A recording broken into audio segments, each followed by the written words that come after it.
Hi, and we are going to be on chapter 7 today of Fenway and Hattie. Chapter 7. Later, food ladies in the eating place with the promising sounds of running water, noisy pots, and scraping spoons. Delicious smells are drifting through the house. It's all I can do to slurp the drool from my muzzle. Hattie and Fetchman charge in and gather around the table. I'm parked in the safe hallway, looking through the door. I see a wonderful sight. Food ladies pouring tasty food into my dish. As it's rattling in, I jump up and run in circles. Yippee, it's supper time! Food lady sets my dish on the wicked floor. She takes her seat next to Hattie and Fetchman. My tummy is rumbling. I smack my chops. I can hardly wait. Hattie glances at Food Lady, then back at me. Fenway, she calls in a hopeful voice. I know the routine by now. I cock my head and put on my most pathetic face. I whimper and moan, Please, oh please, Hattie, I'm so hungry. Hattie turns to Food Lady. She wants me to bring that dish. No, Food Lady says. Fetchman shakes his head. Training, he says. What's wrong? Hattie's supposed to get up and serve my food out here in the hallway. I whine some more. Hattie, oh please, Hattie. Please, please, please. She's gazing at Fetchman, then Food Lady, then back to Fetchman. She looks desperate. She wants to help me. What's going on? I cry and whimper and whine again and again and again. I even roll onto my back and moan, Oh, why? Oh, why?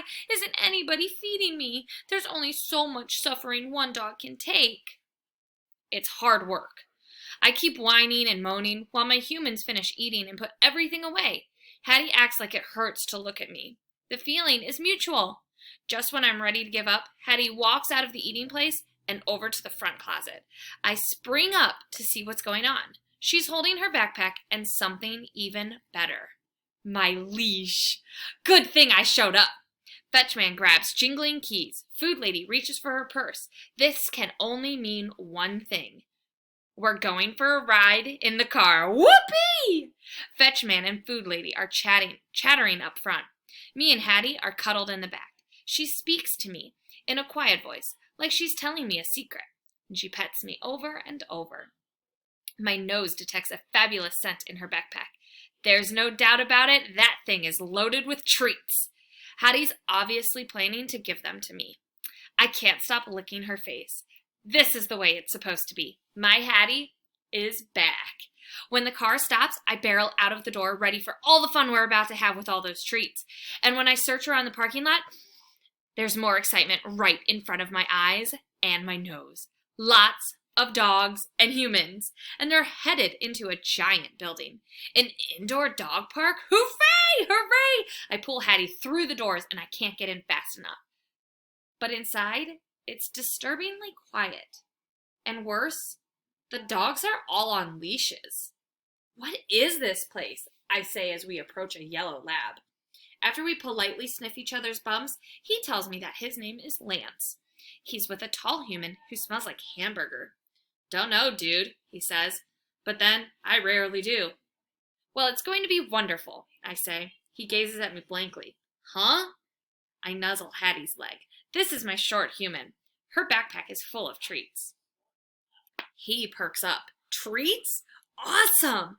Food Lady and Fetchman are speaking with some other humans. One of them is tugging the leash of a basset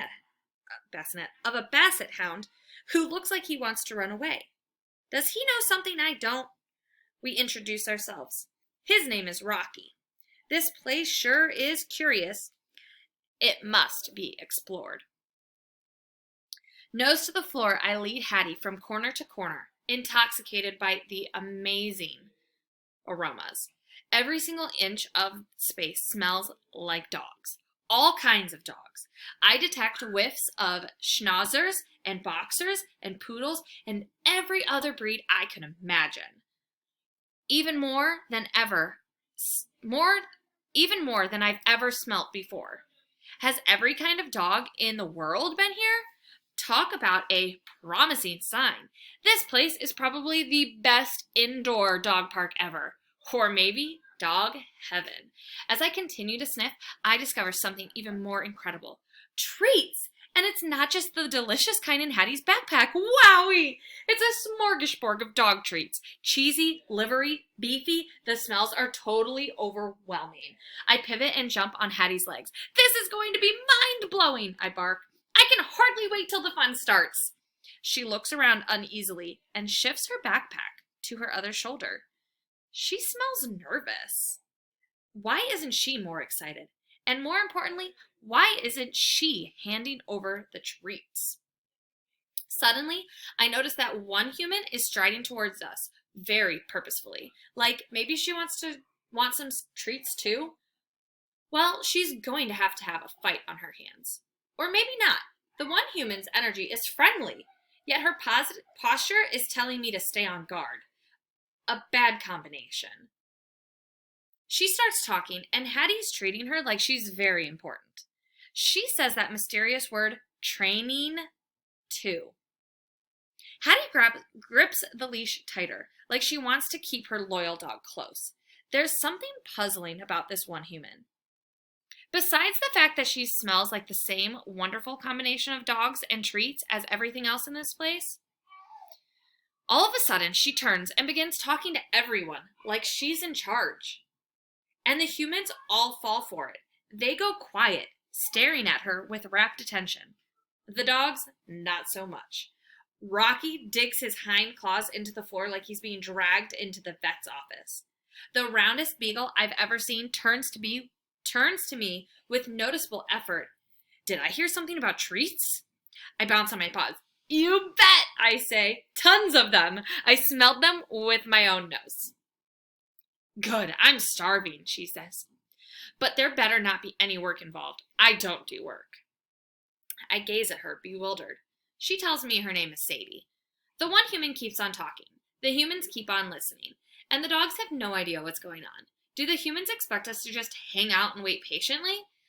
It's the very definition of impossible. All the dogs start barking at once. I want to go home, Rocky howls. Lance jumps on his human's legs, nearly knocking him over. Where are the treats? He barks. I hope I won't be expected to run around or hop over anything, says Sadie, sprawling out and yawning. That's not how I roll. Hold on, you guys, I say. I have a good feeling about this. Rocky stops howling and eyes me with suspicion. Who died and made you alpha dog? I sink down. Nobody? I mean, let's give it a chance. A chance? Sadie says, nodding at the anxious-smelling human standing next to her. Honey, it's obvious you haven't been around very long. The one human says a magical word we all know. Treats. Every single ear perks up. I spring up, my tail going nuts. See, I tell the others. It's about time, Sadie says, struggling to push herself onto all fours. Huh? Says Lance. Sure enough, the humans produce treats. But for some reason, everybody's focused on the one human instead of the dogs. The dogs begin jumping and sniffing at the closed fists. Given the totally unfair height advantage, the humans win. For now. I turn to Hattie, who's clutching a handful of tasty little nuggets. Her face is glowing with excitement. Ready? She asks. I'm so ready, I bark, darting back and forth. She leans over and holds out her fist. Fenway, sit. I leap up as high as I can, my nose going crazy. Those treats are in there all right. The meaty fragrance is undeniable. I nip and nip, but Hattie's hand remains closed. Why aren't those treats dropping into my mouth? Hattie's excited face is unchanged. She speaks again. Ready, Fenway? Sit! Sit! Sit! I'm so ready, I jump, my tail going berserk. Come on! Why aren't those treats coming? Hattie's cheeks droop, and so do her eyes. Is this some kind of game? It isn't very fun, for neither of us. Hattie seems almost as upset as I am. Fetchman puts his hand on Hattie's back. Food Lady nods at her reassuringly. I'm about to ask why she's the one they're reassuring when our heads turn toward a commotion on the other side of the room. Lance is jumping and pawing his human. Yo, buddy, where are the treats? He barks. The one human heads over to them.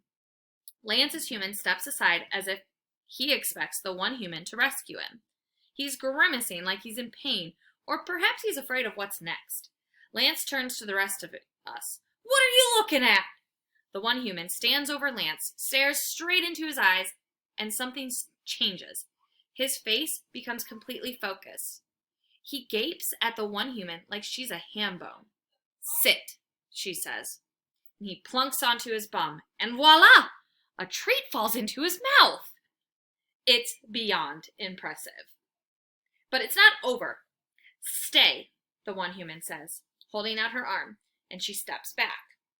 Lance wakes, completely stilled, eyes glued on her as if in a trance. Another treat sails over and nice grab! This happens a few more times. We're all thinking the same thing. It can't be that easy. But nobody has the guts to do anything about it. Or do they? I turn to Sadie and then to Rocky. Just watch, you guys, I say. I totally have this. I swivel back to Hattie. Yo, buddy, where's my treat? I bark. I jump up and paw her legs. She jerks away. Fenway! I can feel rather than see the attention. Come on, where is it? I bark again, charging at her. Right on cue, the one human comes over. One sniff reveals that she has treats too. She hovers over me, her body tall and dominant. Sit, she commands. Talk about intimidating. My hind legs crumble, and I sink onto my bum. She looks into my eyes. Stay, she says, extending her arm. I freeze in place. I want to hop up and grab those treats, but her strong gaze and powerful energy are warning me not to. The one human takes a step. I'm still as a statue. Work it, work it, work it, and bingo! Chomp! The treat's in my mouth, and wowee! Is it ever yummy? Really, this game is too easy. Apparently, the one human's not very smart. And then we have a little fire hydrant. When it's dark outside, we're back at home. I'm curled up in Hattie's cozy bed. She's smelling minty and subdued. She quickly kisses my front paws and then begins brushing my fur. I sigh happily with each luxurious stroke. I snuggle against my Hattie's chest, ready to melt into a pool of delight. But something's different. Instead of singing, best buddies, she's talking in that same quiet, serious voice she used before. She's telling me to pay attention to something important. But what? That's the end of chapter 7. What do you think she's trying to tell him?